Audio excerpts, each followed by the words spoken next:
Welcome to part 2 of the Kime to Go Trio Challenge. In this challenge, you have to ride in a right-hand circuit only. Therefore, no left-hand turns. You can go straight on or right. Now we're going to start this circuit from the same place we started the part 1, and that is Brands Hatch. And here we're just passing Brands Hatch now.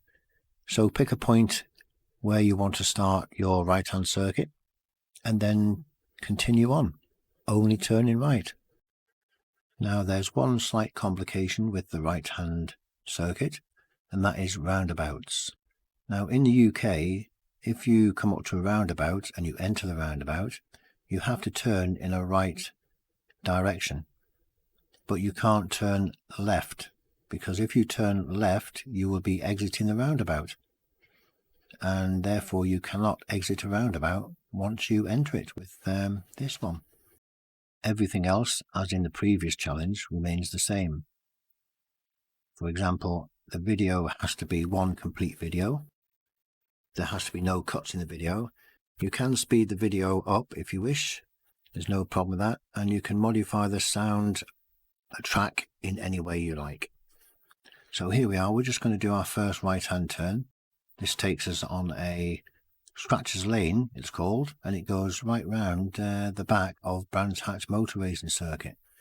And just to the right of this hedges is the big field which they use as a car park when you have big meetings on. And as you get further down here, we are right at the back near the GP loop, which they race the cars around. Now you can't see that from here, but it is there.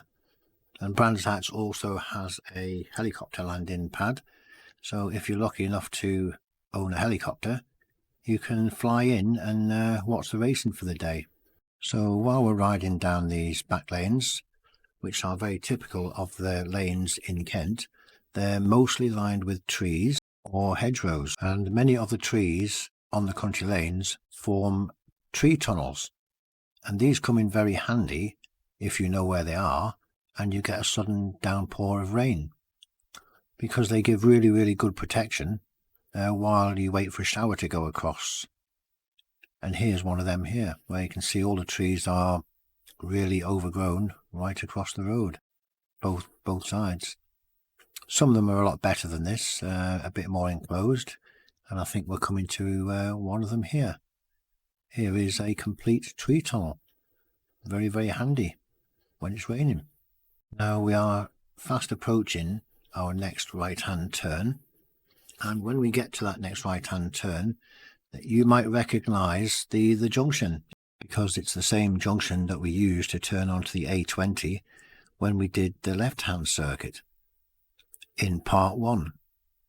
So we will pass a school on the left here, and as soon as we pass the school we will pass a couple of shops, and then there's also a pub on the corner of the junction which is called the Portobello Inn, and we will be turning right at the Portobello Inn. If you ever fancy a quick drink in West Kingsdown, then give that pub a visit. So here we are, we're on the A20 junction and we have to turn right here.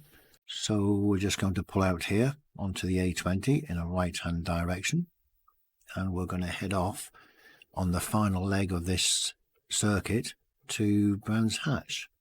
Now there is another pub in West Kingsdown if you don't fancy the Portobello, and that's called the Gamecock. Now the Gamecock pub is just at the bottom of this dip in the road, and there it is. We're zipping past it there at lightning speed, and we're nearly at Brands Hatch. If you completed the first part of the challenge, which is the left hand circuit, and you have completed this one, the right hand circuit, there's only one challenge left to complete all 3, and that is the speed challenge, which is the most challenging one to do, and I've left that till last.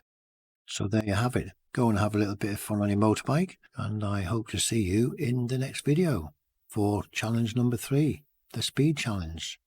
Thank you for watching. Bye for now.